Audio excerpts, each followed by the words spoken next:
ब्रह्म महिमा लेख शरण, गुरु ब्रह्म महिमा लेख शरण, गुरु ब्रह्म महिमा लेख शरण।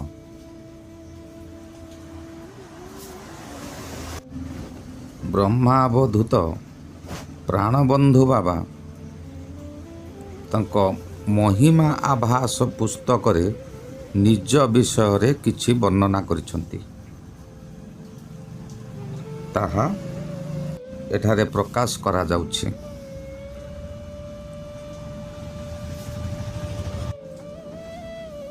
महिमा आभास पुस्तकर निज कथारे से लिखिचंती, मोर अतीत बाल्य जीवन प्रति पश्चात दृष्टि निक्षेप कले दृश्य भूमि रे विश्व विश्रुत पवित्र श्रीमद् भगवत गीतार गोटे श्लोक मने पड़े।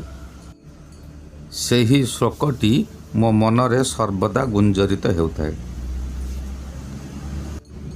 ब्रह्मावधूत प्राणबंधु बाबांकु जेतेबेले 8-9 वर्ष महिमा उपासक पितामातांक स्वेच्छा संकल्प क्रमे गृह त्याग करि आसी महिमा समाजर सुनामधन्य अध्यक्ष परम पूज्यपाद गुरुदेव सिद्ध ब्रह्म अवधूत अनंत चरण बाबांकर पवित्र पदांक अनुसरण करी ताहांक ग्रहण रे दैनंदिन पर्यटन पूर्वक गुरुदेवंकर लालन पालन दायित्व रे रहिली। परात्पर महामहिमामय गुरुदेवंकर अपार कृपारु शिक्षा लाभ करी क्रमे क्रमे महिमा धर्मर त्याग वैराग्यपूर्ण आचार और विधिमान पालन करने को अभ्यास कली। मोर बालक सुलभ चपलता को यथा समय रे प्रशय न देई मते संयम शिक्षा देवा पई नाना प्रकार यत्न कले, किंतु मोर बालक सुलभ चपलता बहु चेष्टा करुथिले सुद्धा स्वभाव नैव मुच्यते नीति रे लालन पालन और तारण मध्यरे निबंधित होई मध्य ताहा संपूर्ण दमित हेउनथला। समय समय मन बालक मानक सहित क्रीड़ा करने एते आकर्षित हेउथला जे भावी कल्याण पद पवित्र ज्ञान आहरण शिक्षा सौध को चूर्ण विचूर्ण करी गुरुदेवंक अज्ञात सार रे मोते नहीं बालक गोष्ठी भुक्त कर देउथिला, जहा फल कि मोर शिक्षा बाधा प्राप्त हेउथिला। मोर एपरी चपलता को गठनमुखी करने पाई नाना भावरे शुभेच्छु गुरुदेव आदर्श उदाहरण और समुचित मन कले। ताड़न करने को पश्चातपद हेउनथिले। अवश्य सेतेबेले से ताड़न मते सहस्र फणा उत्तोलित फणीर उत्कट विषतुल्य दुखद बोध हेउथिला, किंतु वर्तमान सेही समयर दुखद बेत्राघात शांतिप्रद अमृत तुल्य बोध हेउछि। एहीपरि भावरे गुरुंकर असीम कृपारु ए अकिंचन त्यागमय साधु जीवन धारण करने को सक्षम होई महत गोष्ठी रे तथा पुण्यवान साधु समाज रे बसिबार यत्किंचित स्वीकृति लाभ करिअछि। बाल्यावधि विद्यालय द्वार मो पई उन्मोचित होई नथिले सुद्धा गुरुदेवंकर अपार करुणारु साधु शास्त्र मान पढ़िबा को शक्ति कियत परिमाण रे अर्जन करी निजको कृतार्थ मने करुअछि। सेही गुरुदेवंकर कृपारु ही भक्तबोधवाणी सत्य महिमा धर्म मूलतत्व धर्म निंदुकर मिथ्या प्रलाप खंडन अनंत बाबांकर जीवनी इत्यादि ओ ब्रह्म बिंदु उपनिषद अनुवाद करी गुरुदेवंकर आशीर्वाद को और निजर क्षुद्र जीवन को धन्य मन करुअछि।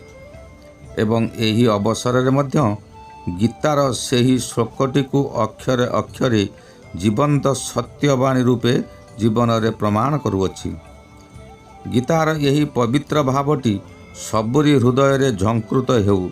समस्ते कष्ट को भ्रूक्षेप न करी साधना पथरे अग्रगति करंतु एवं ସତ୍ୟ ଶିବ ସୁନ୍ଦର ସଦାଚାର ଅଧିରୂଢ଼ ହୋଇ ଶାଶ୍ୱତ ଆନନ୍ଦ ଉପଭୋଗ କରନ୍ତୁ, ଏହା ହିଁ କାମନା। ପରମ ପୂଜ୍ୟପାଦ ଗୁରୁକଳ୍ପ ସିଦ୍ଧ ଅଭୟଧାମ ପ୍ରାପ୍ତ ଭଜମନ ବାବା, ବାମନ ଚରଣ ବାବା, ଅନନ୍ତ ଚରଣ ବାବା, ବିଶ୍ୱନାଥ ବାବା, ଅନାଦି ଚରଣ ବାବା, ଅଚ୍ୟୁତାନନ୍ଦ ବାବା, ଏକାଦଶୀ ବାବା, ଦୀନବନ୍ଧୁ ବାବା, ରାଜୀବ ବାବା, ରାମଚନ୍ଦ୍ର ବାବା, ରାମାନନ୍ଦ ବାବା, ଅନିରୁଦ୍ଧ ବାବା, ଗୋପାଳଚରଣ ବାବା, ମୋତିରାମ ବାବା, କେଶବ ବାବା, ଶ୍ୟାମସୁନ୍ଦର ବାବା, ପୀତାମ୍ବର ବାବା ଇତ୍ୟାଦି ମହିମା ସମାଜର ଅଧ୍ୟକ୍ଷ ପୂଜ୍ୟ ବାବା ମହୋଦୟମାନଙ୍କର ଆଦର୍ଶରେ ଅନୁପ୍ରାଣିତ ହୋଇ ସାଧକ ଜୀବନ ଗଢ଼ିଥିବାରୁ ସେହି ପୂଜ୍ୟାସ୍ପଦମାନଙ୍କ କମଳରେ ଚିରକୃତଜ୍ଞ।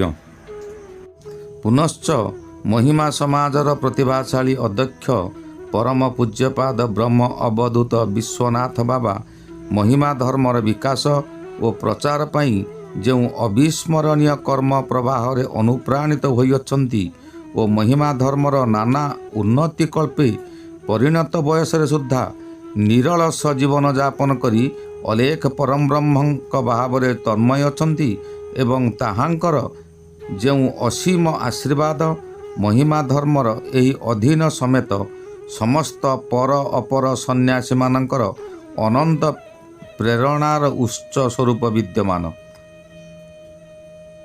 ସେହି ବରେଣ୍ୟ ଗୁରୁକଳ୍ପ ସିଦ୍ଧ ବାବାଙ୍କର ପଦାରବିନ୍ଦରେ ଆଶିଷ ଭିକ୍ଷା କରୁଅଛି। ଅନନ୍ତର ଏହି ପ୍ରବନ୍ଧଟିକୁ ଲୋକଲୋଚନକୁ ଆଣିବା ପାଇଁ ଉଦାର ପ୍ରାଣ ଦ୍ୱିତୀୟ ଭଞ୍ଜକବି ଶ୍ରୀ ଗୋଲକ ଚନ୍ଦ୍ର ପ୍ରଧାନ ପାଣ୍ଡୁଲିପିର ସ୍ଥଳ ବିଶେଷରେ ସଂଶୋଧନ କରି ଫୁଟ୍ ନୋଟରେ ଯଥୋଚିତ ସାହାଯ୍ୟ କରି ମୋତେ ସମୁଚିତ ଉତ୍ସାହିତ କରିଅଛନ୍ତି। ସେ ବାବୁଙ୍କର ବାତ୍ସଲ୍ୟମୟୀ କନ୍ୟା ପ୍ରଭା ମଞ୍ଜୁଳା ଓ ପ୍ରବୀଣା କୁମାରୀ ପାଣ୍ଡୁଲିପିଟିକୁ ପ୍ରେସ୍ ଉପଯୋଗୀ ଲେଖା କରି ଦେଇଥିବାରୁ ସେମାନଙ୍କର ସର୍ବବିଧ ମଙ୍ଗଳ କାମନା କରୁଅଛି। ମହିମା ଆଭାସ ପୁସ୍ତକର ପାଣ୍ଡୁଲିପି ଲେଖା ସରିବା ପରେ ମୁଖବନ୍ଧ ଲେଖିବା ସକାଶେ ବାବା ଜଣକୁ ଖୋଜୁଥିଲେ। 1971 ମସିହା ନଭେମ୍ବର ମାସ 7 ତାରିଖ ସଞ୍ଜବେଳ ଗଡ଼ିଗଲାଣି। ତଥାପି ସାଲେପୁରର ଚାରିଆଡ଼େ ଅନ୍ଧକାର। କାରଣ 1971 ମସିହା ଅକ୍ଟୋବର ମାସ 29 ତାରିଖରୁ ପ୍ରଳୟଙ୍କରୀ ବାତ୍ୟା ଫଳରେ ବିଜୁଳି ବତୀ ସେଦିନ ଯାଏ ଜଳୁ ନଥାଏ। ଏ ପରିସ୍ଥିତିରେ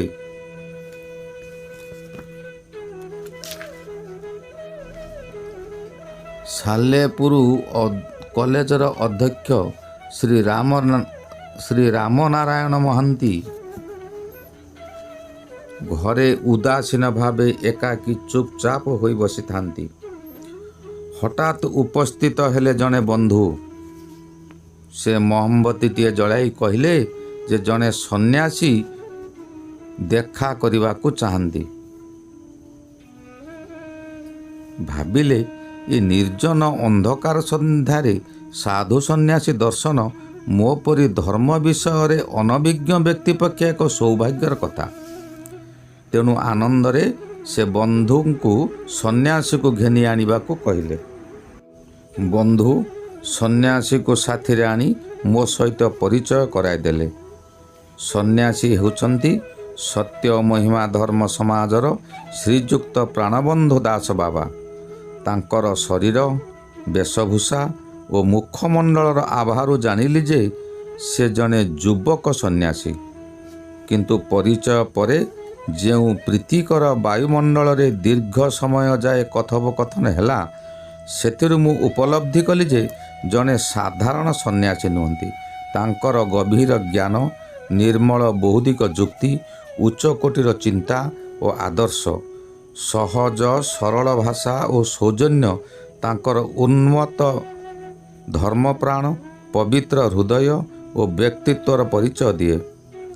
ପୁଣି ଅନ୍ୟାନ୍ୟ ସାଧୁଙ୍କ ପରି ସେ କେବଳ ନିଜ ମୁକ୍ତି ପାଇଁ ଜୀବନ ଧାରଣ କରିନାହାନ୍ତି। ଜନ କଲ୍ୟାଣ ଲାଗି ସେ ସତତ ବ୍ୟାକୁଳ ଓ ଚେଷ୍ଟିତ ଓ ଏଥିପାଇଁ ସେ ଧର୍ମ ପୁସ୍ତକମାନ ଲେଖିଛନ୍ତି ଓ ଲେଖୁଛନ୍ତି। ଆଳାପ ଆଲୋଚନା ଶେଷ ହୋଇନଥାଏ, କିନ୍ତୁ ମହମବତୀ ତାର ଶେଷ ଅବସ୍ଥାର ସଂକେତ ଦେଲା। ଏପରି ସମୟରେ ସନ୍ନ୍ୟାସୀ ମହୋଦୟ ତାଙ୍କ ପ୍ରଣୀତ ମହିମା ଆଭାସର ପାଣ୍ଡୁଲିପି ପଢ଼ିବାକୁ ଦେଇ ଏହାର ମୁଖବନ୍ଧ ତଥା ମତାମତ ଲେଖିବା ପାଇଁ ସାଗ୍ରହ ପ୍ରକାଶ କଲେ। ଏଥିପାଇଁ ଯୋଗ୍ୟତା ନାହିଁ ବୋଲି ବିନମ୍ର ସହକାରେ ଜଣାଇଲେ।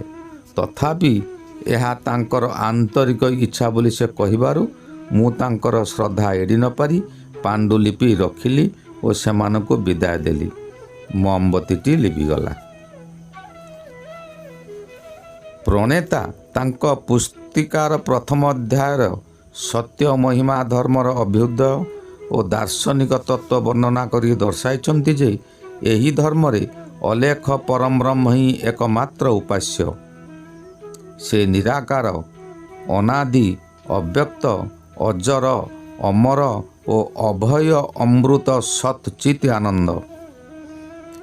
ଏହାଙ୍କୁ ସାକ୍ଷାତ ବା ଉପଲବ୍ଧି କରିବା ବା ବ୍ରହ୍ମ ସମାଧି ଲାଭ କରିବା ସତ୍ୟ ମହିମା ଧର୍ମାବଲମ୍ବୀମାନଙ୍କର ଚରମ ଲକ୍ଷ୍ୟ। ଏଥିପାଇଁ ଚିତ୍ତ ଶୁଦ୍ଧି ଓ ତତ୍ତ୍ୱଜ୍ଞାନ ପ୍ରଧାନ ପନ୍ଥାଦ୍ୱୟ ଏବଂ ବ୍ରହ୍ମ ସମର୍ପିତ ନିଷ୍କାମ କର୍ମ ନିର୍ଦ୍ଧାରିତ ହୋଇଅଛି। ଏହି ପନ୍ଥାମାନ ଅନୁସରଣ କଲେ ମନୁଷ୍ୟ ଇହ ପରଲୋକର ସୁଖ କାମନା ତ୍ୟାଗ କରିପାରିବ ଓ କେବଳ ପରମବ୍ରହ୍ମଙ୍କଠାରେ ଶରଣାପନ୍ନ ହୋଇ ବ୍ରହ୍ମ ସମାଧି ପ୍ରାପ୍ତ ହେବ। ଏହା ଭାବି ପାଣ୍ଡୁଲିପିଟିକୁ ରଖିଲେ ଓ ବାବା ସେଠାରୁ ବିଦାୟ ନେଲେ। ଏହାର ପରବର୍ତ୍ତୀ ଭାଗରେ ହିନ୍ଦୁ ଧର୍ମ, ମୂର୍ତ୍ତି ପୂଜା ବିରୋଧ ଓ ମୂଳ ସନାତନ ଧର୍ମ ବାବଦରେ ସେ କିପରି ଲେଖିଛନ୍ତି ତାହା ବର୍ଣ୍ଣନା କରାଯିବ। ଗୁରୁ ବ୍ରହ୍ମ ମହିମା ଅଲେଖ ଶରଣ, ଗୁରୁ ବ୍ରହ୍ମ ମହିମା ଅଲେଖ ଶରଣ, ଗୁରୁ ବ୍ରହ୍ମ ମହିମା ଅଲେଖ ଶରଣ, ଶରଣ ଶରଣ।